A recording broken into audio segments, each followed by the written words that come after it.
This girl had just finished taking a shower, and as she was about to get dressed, she suddenly noticed a strange man lying on her bed. Emma thought he must have walked into the wrong room by accident, but to her surprise, the guy pulled out a key to the bedroom. Clearly, he wasn't planning to leave. Emma told him to step outside so she could change, but the guy just brushed her off and said, "Don't flatter yourself. I'm just here to read in peace." Emma was completely stunned. Turns out, he was actually here to see her roommate, and before leaving, he even handed Emma the book he was reading. His name was Jack. Funny thing is, Emma had already noticed him on the very first day of school. She secretly stole a few glances, and the moment their eyes met by accident, she turned red with embarrassment. Later that night, her roommate invited her to a party. Unlike everyone else who showed up in flashy outfits, Emma kept it simple and modest, and somehow, that made her stand out even more. With her roommate leading the way, Emma found herself in the middle of a loud, crowded party. Someone suggested playing Truth or Dare, and when it was Emma's turn, she picked Dare. The challenge? Kiss Jack. Without missing a beat, Jack jumped up, walked straight to her, and looked at her like she was the only person in the room. Emma looked nervous. "Do you want to do this?" And just when everyone thought she'd go for it, she backed out and walked away.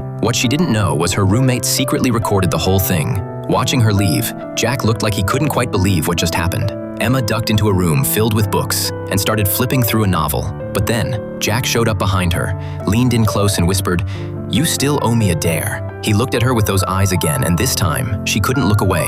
Just when they were about to kiss, Emma pulled back at the very last second and rushed out of the room. You see, before coming to college, Emma already had a boyfriend, someone her mom totally approved of, someone with a good reputation. But the truth was, Emma just didn't feel that spark with him. The next day in the cafeteria, she ran into Jack again. This time, he dropped the cool act and simply asked if they could be friends. He offered to take her somewhere, but Emma turned him down. Jack teased that he'd keep his distance, but she didn't budge. Still, right as she reached the door, Emma glanced back at him and something in her changed. She decided to follow her heart. They ended up at a lake. Out of nowhere, Jack took off his clothes and dove right into the water. With his playful charm and sweet words, Emma couldn't resist anymore. She jumped in too, as the mood grew more intense. In that moment, Emma completely let go and fell for him, hard.